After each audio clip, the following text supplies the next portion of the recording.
Cruel man threw canine German Shepherd into frozen lake. But a fisherman saw this just in time. It was supposed to be a quiet morning on the lake. The ice stretched for miles, silent and still under the winter sun. But then something shattered that silence. A desperate splash, a bark that was more of a scream, and a shadow disappearing beneath the frozen surface. A man had done the unthinkable. He threw a canine German Shepherd into the icy lake, expecting it to vanish without a trace. But what he didn't know is that someone was watching. A fisherman standing just 100 feet away saw it all.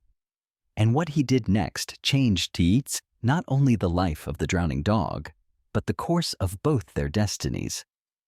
Before we begin, make sure to subscribe to the channel, like this video, and turn on notifications.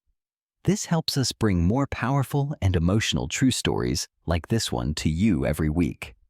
Let's dive into this incredible story of pain, survival, and a bond that no ice could break. The wind howled across the frozen lake like a beast searching for prey.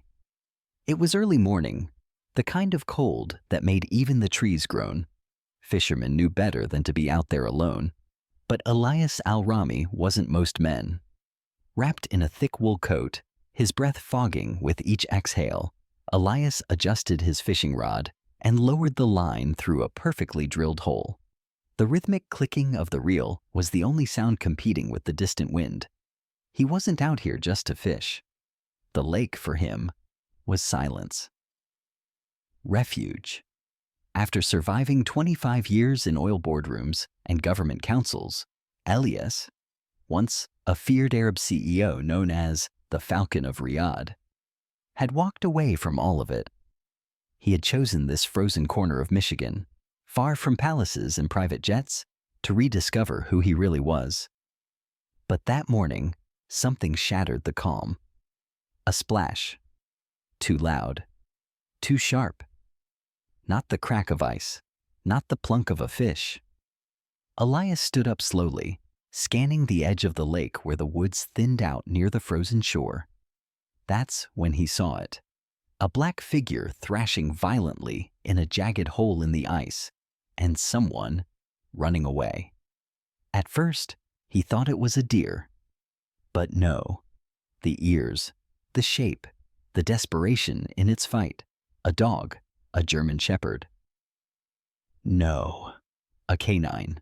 Without thinking, Elias grabbed his axe and sprinted toward the sound. His boots cracked across the ice as he followed the path of shattered footprints leading away from the open hole. Whoever did this had already vanished into the trees. Coward. He dropped to his knees at the edge of the water. The dog's front paws were trying to climb back onto the ice. But each time they touched the edge, they slipped. His fur was soaked, and the freezing water pulled at his body like a vice. Elias's heart slammed in his chest. The hole was barely wide enough to pull the animal out. And if he fell in too, neither of them would survive. He laid flat on the ice, spreading his weight. "Easy, Habibi," he muttered in Arabic, voice low and steady. "I've got you. I've got you."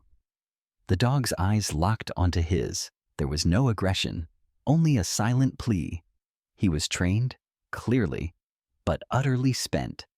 If this dog had once belonged to a K9 unit, he had likely known order, purpose, loyalty, and someone had repaid that loyalty by throwing him into a lake to die.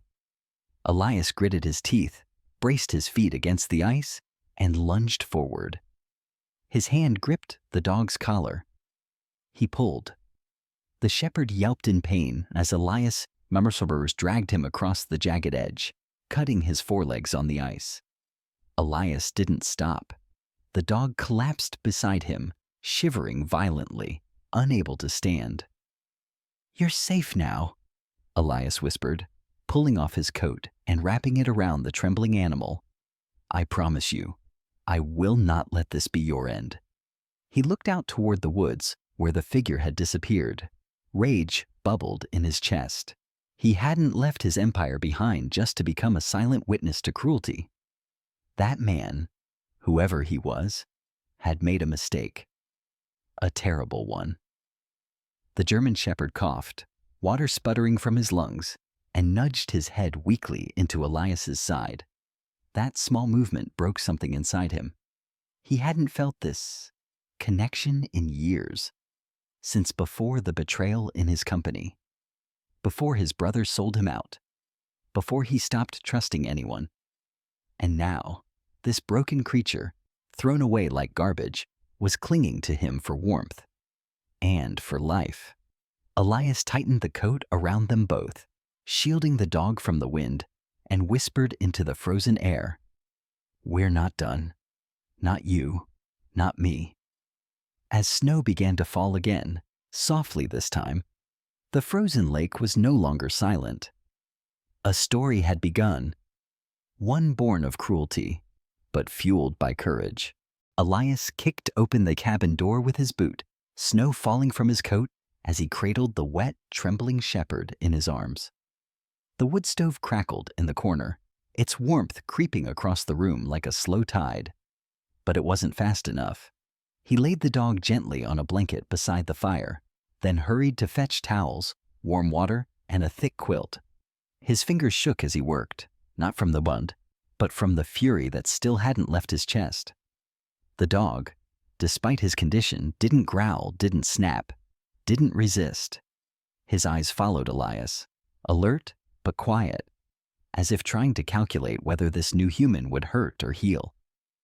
"You shouldn't be alive," Elias murmured, drying the shepherd-soaked fur with a towel. "But neither should I, so maybe we're even." Under the flickering light, the full extent of the dog's condition became clearer. Deep bruises along his ribs, cuts on his paws, a tear in his ear. This wasn't a dog who ran away. This was a dog who was discarded. And not gently. As Elias cleaned the wounds, he noticed a faint tattoo under the shepherd's leg, K9 AR13, a police dog, abandoned. Suddenly, the betrayal felt personal. Elias had been betrayed too. Years ago, when his cousin sold company secrets to a rival oil conglomerate, leading to Elias being ousted from his own board. His reputation shredded overnight, from the man who once sat in gold-rimmed offices with heads of state, to this cabin in the woods. He hadn't spoken Arabic in weeks, hadn't spoken to anyone in days. But now, this dog had stirred something in him. A purpose. "You're not just a dog," Elias said, reaching into the cabinet for a can of corned beef. "You're a soldier, a protector, and they threw you away like nothing." The shepherd lifted his head weakly at the sound of the can opening. Elias chuckled. "So, you are alive in there." He spooned the food onto a plate and pushed it toward the dog. Slowly, hesitantly, the shepherd sniffed, then began eating. His body still shaking, but hunger winning out. Elias sat on the floor next to him, arms draped over his knees, staring into the fire. Outside, the wind howled again, brushing against the windows with icy fingers. He hadn't even wanted to go out that morning. Something had pulled him to the lake. Destiny? He didn't believe in fate, but maybe he believed in redemption. The shepherd finished eating and crawled closer, resting his chin on Elias's boot. His eyes, deep and golden, looked up at him with a silent question. "Who are you?" "I used to be someone important," Elias said softly. "Then I found out I wasn't. Or maybe I just forgot how to be human." He reached down and scratched the dog behind the ears. "But you never forgot your mission, did you? Even as they turned on you." There was a long silence. Elias could hear the ticking of the old clock on the wall. He leaned back and whispered a word he hadn't spoken in years. "Malik." The dog blinked.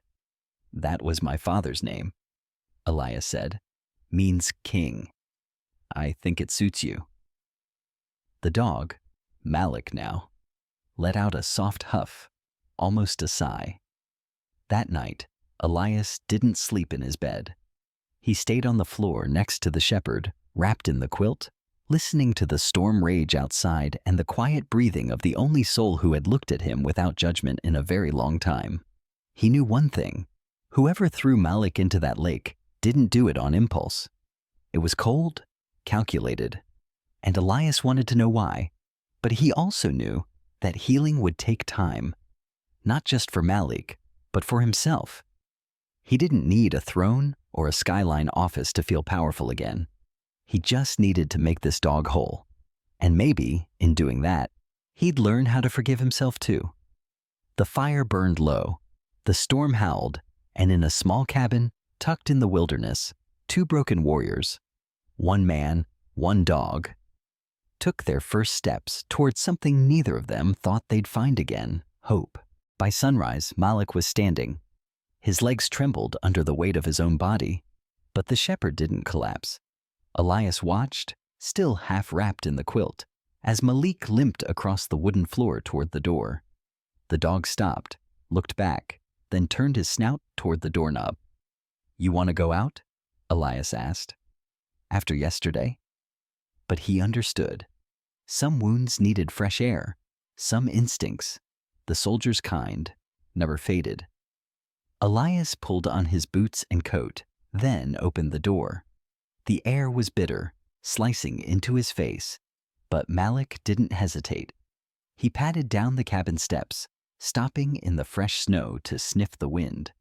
Elias followed, grabbing the same axe he'd carried yesterday, not out of fear, but out of principle.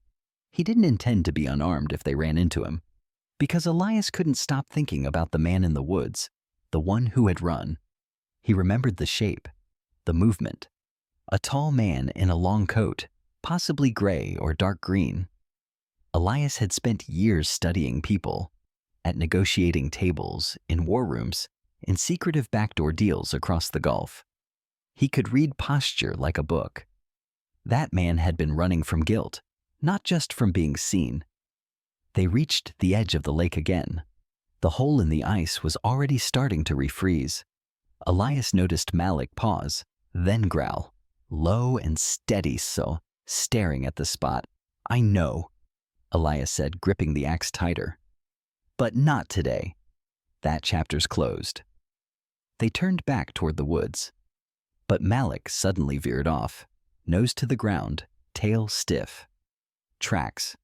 Deep human boot prints. Elias crouched beside them. They were fresh, not last night's, which meant someone had returned. Or never left. "Let's see where this goes," Elias muttered. The trail weaved through the pines, leading them deeper into the forest. Malik's steps grew more confident, though Elias could tell he was still sore.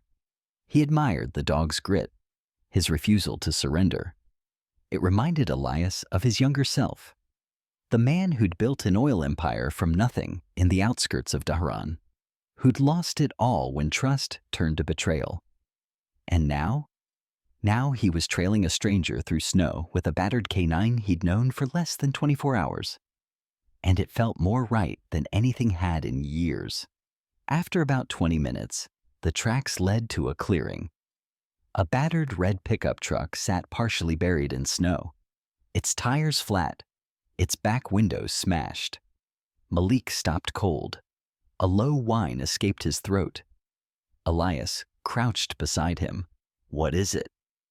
The dog didn't answer, of course, but his eyes locked onto something, a tattered black scarf caught in the branches of a bush. Elias stepped forward and plucked it free. He froze. The scarf had blood on it, dark, dried, and underneath it, partly buried in the snow, was a police badge, bent, scratched, and scorched at one edge. Unit 73, K9 Division. Elias felt his breath catch. Whoever threw Malik into that lake hadn't just been trying to get rid of a dog. They were trying to erase a witness. He turned to Malik. "You were there, weren't you?" Something went wrong. The shepherd's body tensed. His tail stiffened. His ears twitched. Elias didn't need words to understand. Whatever happened had been violent, and Malik had survived it. This wasn't abandonment, Elias muttered. This was cleanup. He scanned the Uhudas again. Whoever had driven that truck here was long gone, but maybe not far. Snow preserved secrets, but also footprints, scents, timelines. Malik growled again, pointing his nose northeast. Elias hesitated. He knew that look. Determination. The dog wanted to pursue. But Elias also knew from experience. You don't chase shadows without a plan. Not when lives were at stake. Tomorrow, he said quietly. We come back tomorrow. But this time, we come prepared. He turned and started back toward the cabin. Malik followed, though he paused once more to stare at the truck. Elias didn't need to ask. He knew the dog remembered, and now so did he.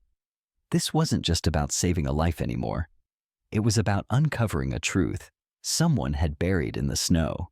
The snow began falling heavier that afternoon, thick flakes swirling through the trees like a curtain of silence. Elias stood at his cabin window, sharpening a hunting knife by habit more than need, eyes locked on the tree line. Malik lay on a thick blanket near the fire, eyes half closed, but ears twitching with every sound. He was recovering quickly. Too quickly, Elias thought. Survivors never slept easy. Elias felt it too. That tightening in the chest, that breath that never quite reached the lungs. The kind of alertness born not from fear, but from history. From being hunted once before. He had told himself when he fled the corporate world that he was done with ghosts. But now one had clawed its way out of the snow and into his home. He had made calls earlier that day. A favor from a friend back in Dubai, still inside the defense ministry. Within hours, an encrypted file hit his laptop. K9 AR13. Name, Juno. Handler, Lieutenant Amin Dahar. Stationed in Detroit. Transferred to Special Ops for joint training in narcotics and explosives.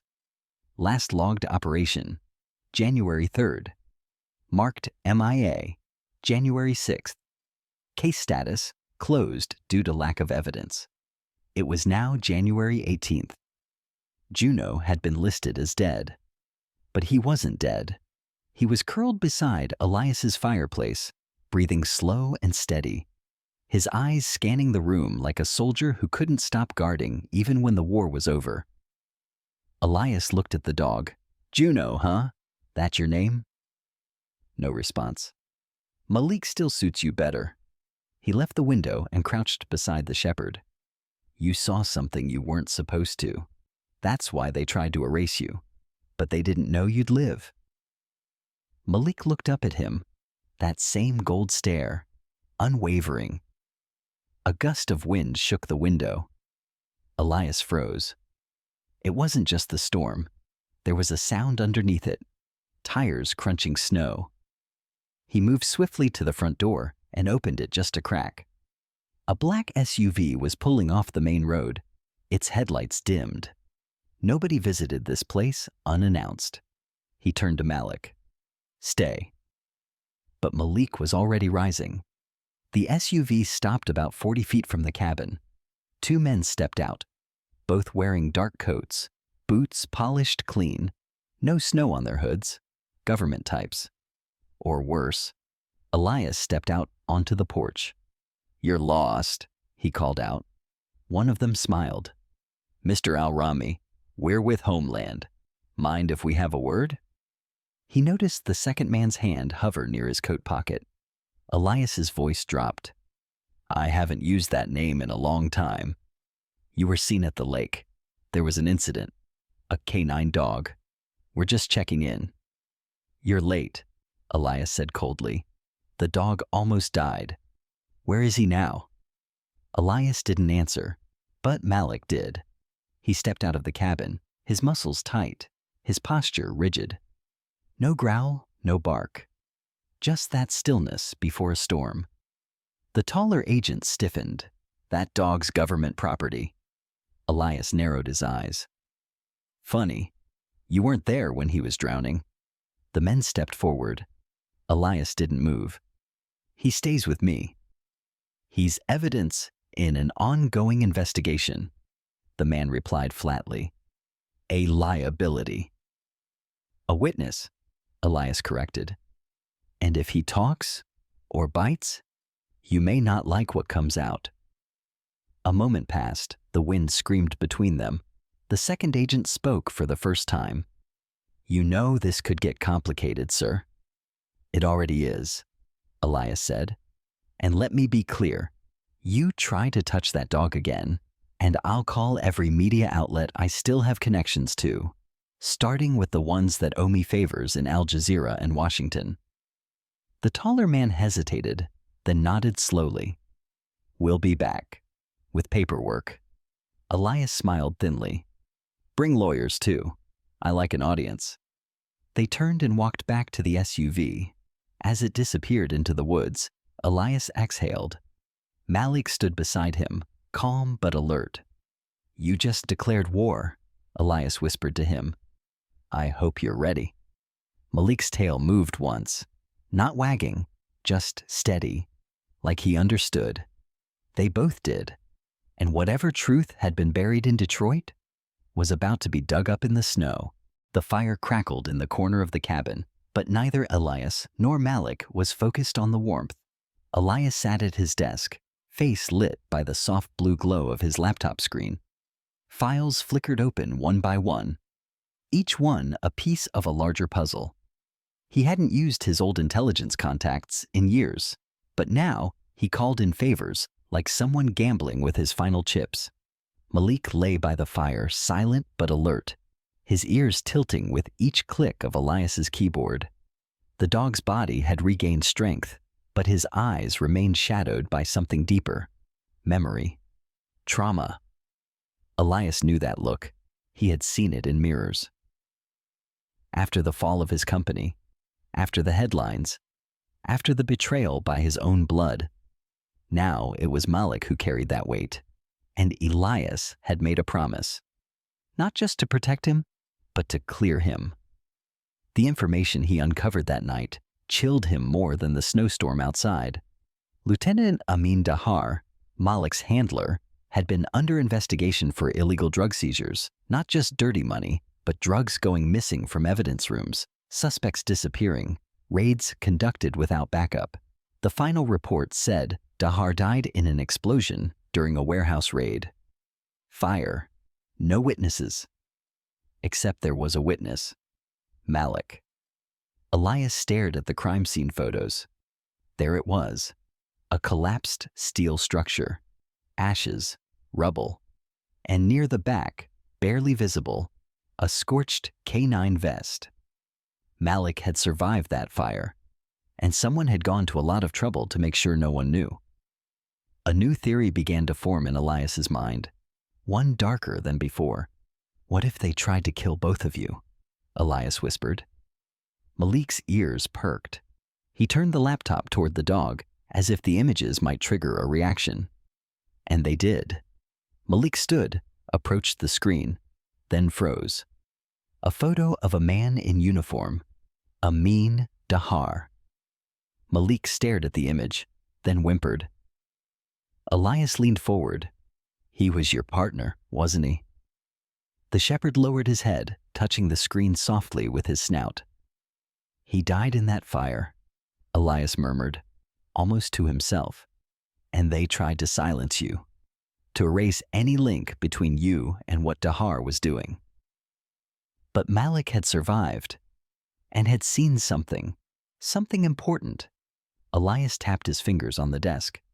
So, someone took you after the explosion, decided you were a liability, and instead of turning you in, they dumped you in a lake. There was more. There had to be. He opened another file. Medical records this time, scanned from a contact in Detroit's K9 recovery unit. The notes confirmed Malik had been brought in briefly after the fire, but was too aggressive and traumatized for rehabilitation. The document was marked, transferred to undisclosed handler. No signature, no trace.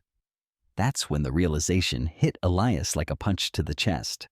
The man who threw Malik into the lake might have been a cop. The betrayal stung deeper now. It wasn't just cruelty. It was corruption, covered in a uniform. He closed the laptop. Malik sat at his feet now, staring up at him with those gold eyes that had already said so much without ever speaking. Elias reached down and placed a hand gently on the dog's head. They took your partner. Then they tried to take you, but they didn't count on me. Malik leaned into his touch. I don't care how far this goes, Elias said, voice tightening. If I have to burn down half of Detroit's justice system to expose this, I will. He stood, walked to the closet, and pulled out a leather duffel bag. From it, he removed his old credentials, the ones he never thought he'd touch again. Diplomatic clearance, military contacts, private security licenses, and the one thing no one could fake, respect from men in power. Elias al-Rami was no longer in exile. He was going back to war. And this time, he wouldn't be fighting for oil or reputation. He'd be fighting for justice, for a partner no longer breathing, and for a dog who had every reason to stop trusting, but hadn't. As the snow thickened outside, Elias looked at Malik and whispered, Tomorrow, we leave. Detroit owes you answers. Malik's tail gave a slow, steady wag. They were no longer hiding. They were going home. The city was a steel beast under gray skies. Detroit in winter looked like a battlefield frozen mid-motion, smokestacks puffing against the clouds, rows of brick tenements peeling at the corners, cold wind howling down alleys like a warning. Elias hadn't stepped foot here in more than a decade. Not since a petroleum summit. Back when his name still opened doors, now he was anonymous. A ghost in a heavy coat, with a dog at his side and fire in his heart. Malik walked beside him, calm but alert. His paws tapped against the sidewalk in rhythm with Elias's boots. No leash, no command, just trust. They arrived at the address Elias had uncovered, a low-slung brick building tucked behind an abandoned warehouse on the east side. Once an unofficial training center for Detroit's K-9 units. The place had been shuttered after the explosion. No official activity in years. But someone had recently broken the lock. Elias paused outside the door.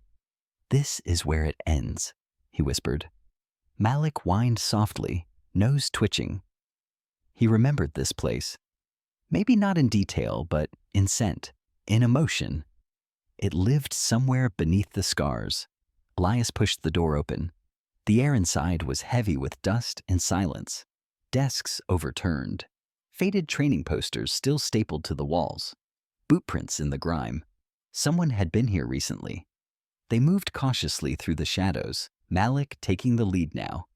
He stopped in front of a closed office door and growled. Elias raised his voice. You've got 30 seconds to come out. Silence. Then a voice. Old, gravelly. You're not supposed to be here. Elias pushed the door open. Inside sat a man behind a cracked desk. Mid-60s, white hair, hands folded, eyes cold. He wore a faded police jacket with no badge. You're the billionaire, the man said, from the news. Thought you disappeared. I did, Elias replied, until someone threw a K-9 into a lake in front of me. The man's eyes flicked to Malik, who stood in the doorway, teeth barely bared. You have no idea what that dog is, the man muttered. I know exactly what he is, Elias said. He's the only one left telling the truth. The man leaned back. Dahar went big. He was stealing evidence, cutting deals, got himself killed. That dog was part of it. He was loyal, Elias snapped, until someone decided loyalty was a threat. The man sighed. You don't know the city. You don't know how this works. Then educate me. A long pause. Finally, the man nodded slowly. Dahar had a file. Blackmail stuff. Names, Photos, judges, cops, the kind of secrets that ruin people. He stored it somewhere only that dog could find. Elias narrowed his eyes. A scent lock. The man nodded. You get rid of the dog, you get rid of the evidence. So you tried to kill him? I didn't throw him in that lake, the man said, but I didn't stop it either. Elias stepped closer. Where's the file? The man hesitated, then reached slowly under the desk. Malik growled, stepping forward. But the man pulled out a box, cardboard, dusty. He placed it on the table. Take it, he said. You've already lit the match. Elias opened the box. Inside, a flash drive, a burned CD, several sealed envelopes marked for release upon death. Proof. He turned to leave. Be careful, the man said behind him. That truth you're carrying, it has teeth. Elias looked over his shoulder. So do I. They left the building as snow began to fall again, blanketing the streets in white silence. Back in the car, Elias drove with one hand on the wheel and the other resting lightly on Malik's neck. You remember where it is, don't you? He asked. Where Dahar buried the rest. Malik lifted his head. His eyes burned with something between memory and mission. And Elias knew the final piece of the story hadn't been told yet. But it would be, because this wasn't just about justice anymore. It was about finishing a war that someone else had started and making sure no one could bury the truth again. They found the last location hidden behind a burnt-out church, buried beneath frozen earth. Malik led the way, sniffing until he stopped and began to dig. Under the snow, inside a rusted ammunition box, they uncovered the missing files, documents, video footage, and Dahar's final voice message. If you found this, I'm gone. But the truth lives in my partner. Elias copied everything and sent it to every news outlet he once had ties with. Within hours, the story was everywhere. Corruption, cover-ups, names exposed. Malik became a symbol, his photo plastered across networks. The dog who wouldn't die for a lie. The men who tried to silence him vanished from their positions, some arrested, others humiliated. In the quiet after the storm, Elias sat on his porch with Malik resting at his feet. You saved more than lives, he whispered. You saved the truth. The snow had stopped, the ice had melted, and two souls, once thrown away, now stood free.